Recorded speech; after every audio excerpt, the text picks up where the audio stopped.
Sonam smart शिलाई चॅनलमध्ये मी सोनम तुम्हा सर्वांचं पुन्हा एकदा खूप मनापासून स्वागत करते। आजचा हा व्हिडिओ खूप रिक्वेस्टेड आहे। 28 साइज मध्ये आपण फ्रंट नेकला कटोरी ब्लाउज आणि बॅक नेकला बोट नेक अशा पद्धतीचं कटिंग आज आपण बघणार आहोत। व्हिडिओ स्किप करू नका, शेवटपर्यंत बघा। आपण step by step perfect cutting कसं करायचं हे बघणार आहोत। तर बघा इथे मी फोल्ड पेपर घेतलेला आहे, म्हणजेच बघा अशा पद्धतीचा डबल पेपर इथे मी घेतलेला आहे, म्हणजे आपला फ्रंट नेक आणि बॅक नेक सोबत निघेल। इथे बघा बंद बाजू करून आपण मापे टाकून घेणार आहोत। आपल्याला पहिल्यांदा पूर्ण उंची इथे टाकायची आहे। जेवढी पण तुमची पूर्ण उंची असेल त्याच्यामध्ये फक्त 1 इंच ऍड करायचं आहे आणि तुम्हाला ती उंची टाकायची आहे। तर इथे मी 12 इंच उंची घेतलेली आहे, प्लस आपल्याला इथे 1 इंच घ्यायचं आहे, म्हणून मी ते 13 इंचावरती बघा दोन्ही साइडला मार्किंग केलेलं आहे। आणि ते पट्टीने मी सरळ लाईन ओढून घेते। आता सर्वात महत्त्वाचं म्हणजे आपल्याला ते शोल्डरचं माप टाकायचं आहे, बरोबर। तर शोल्डरचं माप आपण कसं टाकतो, तर इथे काय करायचं आहे, जेवढं पण तुमचं पूर्ण शोल्डर असेल त्याचे तुम्हाला निम्म करायचं आहे। तर बघा इथे मी पूर्ण शोल्डर हे 13 इंच घेतलेलं आहे, त्याचे निम्म करायचं म्हणजे किती येतं, तर 6.5 इंच ते पूर्ण शोल्डर येणार आहे। आलं लक्षात। म्हणजे तुम्हाला काय करायचं आहे, जेवढं पण तुमचं पूर्ण शोल्डर असेल त्याचे तुम्हाला निम्म करायचं आहे आणि ते शोल्डर तुम्हाला इथे टाकून घ्यायचं आहे। यानंतर आता आपल्याला शोल्डर पट्टीचं माप टाकायचं आहे। तर इथे मी 2.5 इंच शोल्डर पट्टी प्लस अर्धा इंच इथे शिलाई मार्जिन घेतलेलं आहे आणि 3 इंचावरती मार्किंग केलेलं आहे। जेवढी पण तुम्हाला शोल्डर पट्टी घ्यायची असेल तेवढी तुम्ही ते घेऊ शकता। तर बघा इथे पुढील गळ्याची उंची मी 6.5 इंच घेतलेली आहे। पुढील गळ्याची उंची टाकताना एक गोष्ट लक्षात ठेवायची, आपल्याला पुढील गळ्याची उंची ही जास्त घ्यायची आहे, म्हणजे 6 इंचाच्या पुढे तुम्हाला पुढील गळ्याची उंची घ्यावी लागेल, कारण आपण फ्रंट नेकला कटोरी आणि बॅक नेकला बोट नेक इथे घेतलेला आहे, त्यामुळे आपल्याला इथे पुढील गळ्याची उंची ही 6 इंचाच्या पुढे घ्यायची आहे। यानंतर बघा गळारुंदी मोजून घेतली आणि खाली सुद्धा सेम मी गळारुंदी टाकलेली आहे आणि या पद्धतीचा बॉक्स इथे मी तयार करून घेतलेला आहे। आणि आपल्याला इथे पुढील गळ्याचा शेप देऊन घ्यायचा आहे, तर इथे मी राऊंड शेप देत आहे, म्हणजे गोल शेप ते मी देऊन घेतलेला आहे। तर बघा आपण काय केलं, इथे जी गळारुंदी आहे तीच आपण खाली टाकून घेतलेली आहे आणि बॉक्स तयार करून या पद्धतीचा राऊंड शेप देऊन घेतलेला आहे। आता सर्वात महत्त्वाचं म्हणजे आपल्याला मुंडाखोलीचं माप टाकायचं आहे, बरोबर। जेवढा आपण शोल्डर घेतलेला आहे तेवढंच आपल्याला इथे मुंडाखोलीचं माप टाकायचं आहे। तर इथे 6.5 इंचावरती मुंडाखोलीचं मी माप टाकलेलं आहे आणि या पद्धतीने बघा 6.5 इंचावरती एक मार्किंग केलं, जेणेकरून आपली मुंडाखोलीची जी लाईन आहे ती अगदी सरळ येईल। तर तुम्ही बघू शकता मोजून घेतल्यामुळे इथे एका रेषेचा फरक आलेला आहे। यानंतर आता आपल्याला छाती घेराचं माप टाकायचं आहे, बरोबर। छाती घेराचं माप टाकताना एक गोष्ट लक्षात ठेवायची, ज्यावेळेस आपण बॅक नेकला बोट नेक घेतो त्यावेळेस आपल्याला 1 इंचाचं इथे लुजिंग द्यायचं असतं, बरोबर। तर ते आपण 28 साइज घेतलेले आहे, 28 मध्ये आपल्याला 1 इंच लुजिंग द्यायचं आहे, म्हणजे किती होतं 29 साइज, बरोबर। 29 साइजचा आपल्याला इथे चौथा भाग घ्यायचा आहे, प्लस आपण 1.5 ते 2 इंच इथे शिलाई मार्जिन घ्यायचं आहे। आलं लक्षात। म्हणजेच काय करायचं आहे, जेवढं पण तुमचं छाती घेर असेल त्याच्यामध्ये तुम्हाला 1 इंच लुजिंग द्यायचं आहे। तर इथे बघा 28 मध्ये आपण 1 इंच लुजिंग दिलं म्हणजे किती येतं 29 आणि 29चा चौथा भाग इथे तो 7.25 इंच प्लस आपण इथे 2 इंच घेणार आहोत। तर इथे मी 2 इंचावरती मार्किंग केलेलं आहे। वरून सुद्धा बघा 6.5 इंचावरती मार्किंग केलं म्हणजे आपल्याला छाती घेराची लाईन अगदी सरळ मिळेल। आता आपल्याला कमर घेराचं माप टाकून घ्यायचं आहे, बरोबर। आता आपण काय करणार आहोत, जेवढा छाती घेर घेतलेला आहे तेवढाच इथे कमर घेर घेणार आहोत, बरोबर। तर इथे मी छाती घेर मोजून घेतला आणि तेवढाच आपल्याला इथे खाली टाकून घ्यायचं आहे। तुम्हाला हवं असेल तर तुम्ही कमर घेराचा चौथा भाग प्लस 2 इंच शिलाई मार्जिन घेऊ शकता। यानंतर बघा छाती घेराचा आणि कमर घेराचा जो पॉइंट आहे तो मी अशा पद्धतीने जोडून घेतलेला आहे। तर यानंतर बघा आपल्याला इथे मुंड्याचे शेप देण्यासाठी मार्किंग करायचं आहे। तर पुढील मुंड्याचा शेप देण्यासाठी अर्धा इंच आणि मागील मुंड्याचा शेप देण्यासाठी 1 इंचावरती मी मार्किंग केलेलं आहे आणि बघा या पद्धतीने शेप देऊन घेत आहे।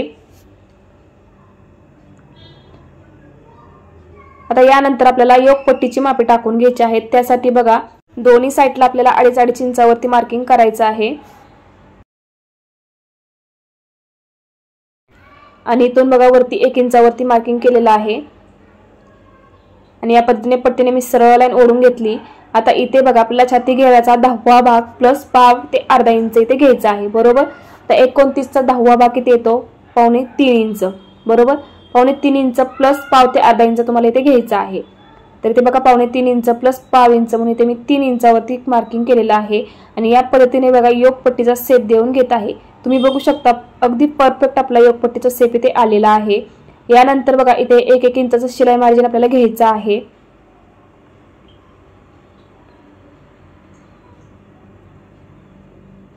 तर बघा दोन्ही साईडला 1-1 इंचाचं इथे मी शिलाई मार्जिन घेऊन पट्टीने सरळ लाईन ओढून घेतली। यानंतर आपल्याला इथे बघा आता कटोरीची मापे टाकून घ्यायची आहेत। तर ज्या भागाला आपण कटोरी जोडतो त्या भागाचं इथे आपल्याला मार्किंग करायचं आहे। तर हे मार्किंग आपण किती इंचावरती करणार आहोत, तर 2.5 इंचावरती ही मार्किंग करणार आहोत। 29 साईज आहे त्यामुळे आपण इथे 2.5 इंचावरती मार्किंग करणार आहोत। आणि बघा वरून आपल्याला 5, 5.25, 5.5 इंचावरती मार्किंग करायचं आहे। तर इथे मी 5.25 इंचावरती मार्किंग केलेलं आहे। आणि हे जे 2 पॉइंट आपल्याला मिळालेले आहेत ते पॉइंट आपल्याला अशा पद्धतीने एकमेकाला जोडून घ्यायचे आहेत।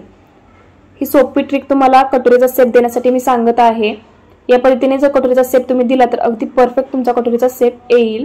तर बघा हे दोन्ही पॉइंट आपण एकमेकाला जोडून घेतलेले आहेत आणि इथून बघा 1.5 इंचावरती मी मार्किंग करणार आहे। तर ह्या पॉइंट पासून आपल्याला शेप देऊन घ्यायचा आहे। पण एक गोष्ट लक्षात घ्या, ह्या पॉइंट पासून वरती 1.5 इंच किंवा खाली 1.5 इंच झाला तर काहीच फरक पडत नाही। तुमचा कटोरीचा शेप व्यवस्थित येणं हे खूप महत्त्वाचं आहे। त्यामुळे 1.5 इंच खाली किंवा 1.5 इंच वरती झालं तर काहीच फरक पडत नाही, फक्त शेप तुमचा व्यवस्थित आला पाहिजे हा पॉइंट लक्षात ठेवा, बरोबर। तर बघा आपण सुंदर असा कटोरीचा शेप इथे देऊन घेतलेला आहे। तर तुम्हाला ह्याचं मी कटिंग करून दाखवते। चॅनलवर नवीन असाल, अजून चॅनलला सबस्क्राइब केलं नसेल तर नक्की सबस्क्राइब करून बेल आयकॉन नक्की प्रेस करा, त्यामुळे तुम्हाला व्हिडिओचे अपडेट मिळत राहतात। तुम्हाला अजून कोणकोणते कटिंग पाहायला आवडतील ते सुद्धा मला कमेंट करून नक्की सांगा। तर बघा इथे मी 2 पार्ट सेपरेट करून घेतलेले आहेत आणि या पद्धतीने व्यवस्थित कटिंग करून घेतलेला आहे। बॅक नेक आपण साईडला ठेवून घेऊया आणि आता फ्रंट नेकचा इथे मुंडा मी कट करून घेत आहे।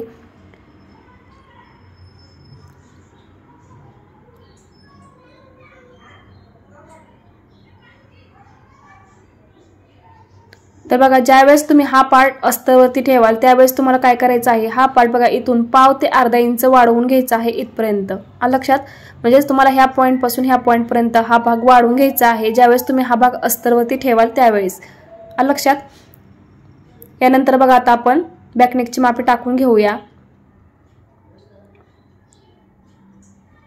तर बघा इथे 1-1 इंचाचे ते शिलाई मार्जिन मी घेत आहे।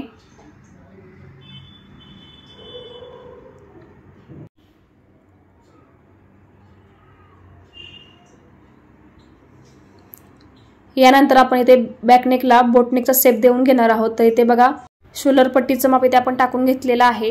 तिथूनच खाली बघा आपल्याला 3 इंचावरती ते मार्किंग करायचं आहे। तुम्ही ते कमी जास्त सुद्धा करू शकता। आणि या पद्धतीचा आपल्याला इथे बॉक्स तयार करून घ्यायचा आहे। बॉक्स तयार करून घेतल्यानंतर बघा इथे आपल्याला 1 इंचावरती मार्किंग करून बोटनेकचा शेप देऊन घ्यायचा आहे। आपल्या चॅनलवरती खूप सारे लेटेस्ट बोटनेक ब्लाउज डिझाईन्सचे व्हिडिओज अपलोड आहेत, ते जर बघितले नसतील तर नक्की जाऊन बघा। तर बघा इथून बघा 1 इंचावरती इथे मी मार्किंग केलेलं आहे दोन्ही साईडला आणि इथे बघा मी बॉक्स तयार करून घेणार आहे।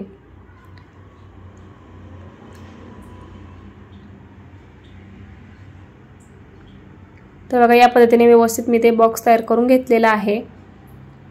आता ही जी लाईन आपण ओढलेली आहे त्या लाईनीचा आपल्याला इथे मध्य काढून घ्यायचा आहे।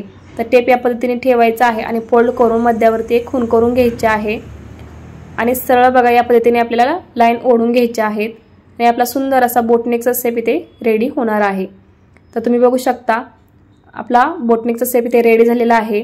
यानंतर आता आपल्याला टक्स टाकून घ्यायचे आहेत। तर बघा इथे आपण 1 इंच शिलाई मार्जिन घेतलेलं आहे, ते 1 इंच शिलाई मार्जिन आपल्याला सोडून द्यायचं आहे आणि तिथपर्यंत टेपने मोजून टेप फोल्ड करायचा आहे आणि फोल्ड करून मध्यावरती खूण करून घ्यायची आहे आणि तिथून वरती आपल्याला टक्सची उंची टाकायची आहे। तर इथे मी 3.5 इंचावरती टक्सची उंची टाकलेली आहे आणि दोन्ही साईडला अर्धा इंचाचे आपल्याला इथे टक्स टाकून घ्यायचे आहेत।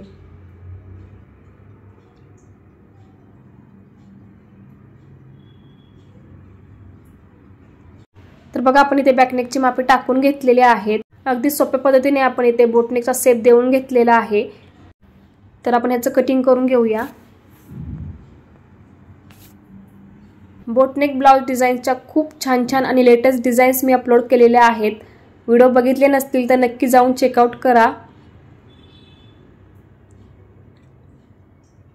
खूप सोप्या पद्धतीने मी तुम्हाला कटिंग दाखवलेलं आहे। तर बघा आपण बॅकनेक रेडी केलेला आहे।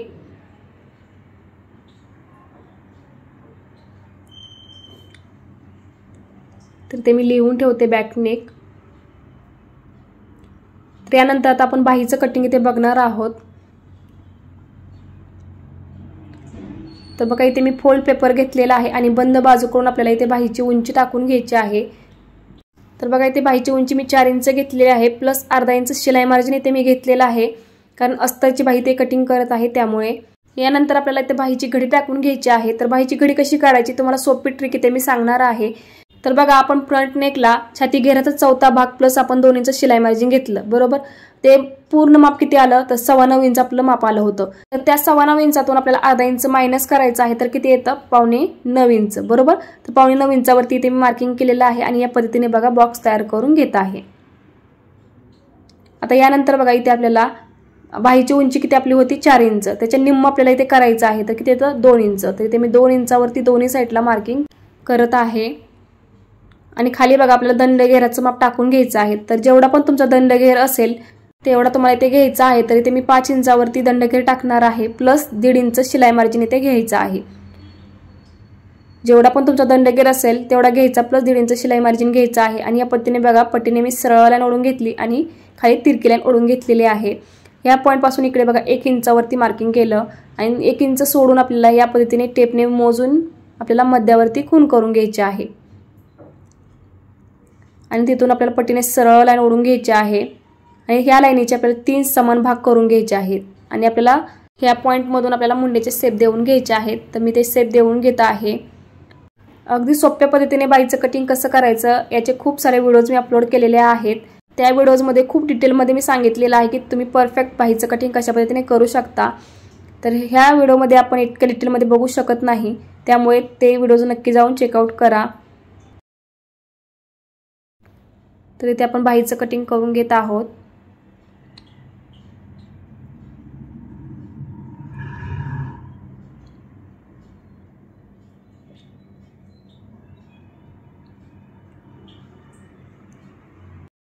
हे जे बाहीचं कटिंग आपण केलेलं आहे ते परफेक्ट आहे की नाही हे सुद्धा तुम्हाला मी चेक करून दाखवणार आहे. त्याचबरोबर कटोरी कशी वाढवायची हे सुद्धा तुम्हाला पुढे दाखवणार आहे, त्यामुळे व्हिडिओ स्किप करू नका.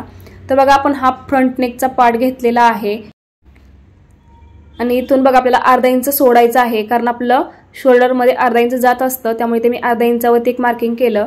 आणि या पद्धतीने बघा आपल्याला ही बाही अशा पद्धतीने सेंटर पॉईंटवरती ठेवून बाही चेक करायची आहे. तर बघा अगदी हळूवारपणे इथे मी बाही चेक करून घेत आहे. तर तुम्ही बघू शकता अगदी परफेक्ट आपली इथे बाही आलेली आहे, कुठेही कमी जास्त झालेलं नाही. अशा पद्धतीने जर तुम्ही बाहीचं कटिंग केलं तर अगदी परफेक्ट कटिंग येतं, त्यामुळे तुम्ही सुद्धा या पद्धतीने नक्कीच बाहीचं कटिंग करू शकता.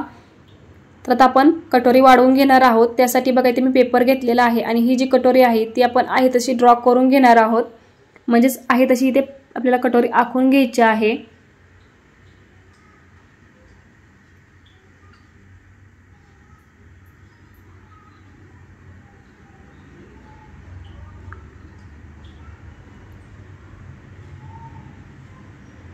तर बघा इथे कटोरी आहे तशी आखून घेतलेली आहे. आता आपल्याला काय करायचं आहे, कटोरी आपल्याला इकडून बघा पाव ते अर्धा इंच वाढवायची आहे. तुम्ही टिप मारताना किती इंचावरती टिप मारत आहात त्यावरती डिपेंड आहे की तुम्ही इथे किती इंच वाढवणार आहात. तर इथे पाव ते अर्धा इंच तुम्हाला वाढवून घ्यायचं आहे.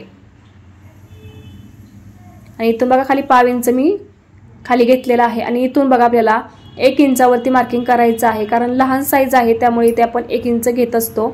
तर बघा 1 इंचावरती मार्किंग करून या पद्धतीने पट्टीने सरळ लाईन ओढून घेतलेली आहे.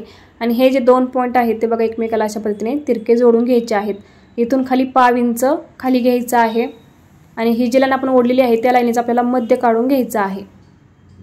तर बघा या पद्धतीने टेप फोल्ड केलेला आहे आणि मध्यावरती खूण करून घेतली आणि त्या मध्यापासून खाली सरळ लाईन ओढून घ्यायची आहे. आता इथे जे 1 इंच घेतलेलं आहे तेच आपल्याला इथे खाली घ्यायचं आहे. तर बघा या पद्धतीने 1 इंच घेऊन आपल्याला हे पॉईंट जोडून घ्यायचे आहेत एकमेकांना. आता यानंतर आपल्याला डाचरुंदी टाकायची आहे बरोबर. तर इथे आपण डाचरुंदी टाकत असतो. तर डाचरुंदी कशी टाकायची बघा, आपण इथे जे 1 इंच घेतलेलं आहे तेच 1 इंच आपल्याला दोन्ही साईडला 1-1 इंच घ्यायचं आहे. तर बघा दोन्ही साईडला मी 1-1 इंच घेतलेला आहे आणि या पद्धतीने बघा डाचरुंदी मी टाकून घेतलेली आहे. तर चला तुम्हाला याचं मी कटिंग करून दाखवते. ही जी कटोरी आपण वाढवून घेतलेली आहे ती परफेक्ट आहे की नाही हे सुद्धा तुम्हाला पुढे दाखवणार आहे, त्यामुळे व्हिडिओ स्किप करू नका, शेवटपर्यंत बघत राहा.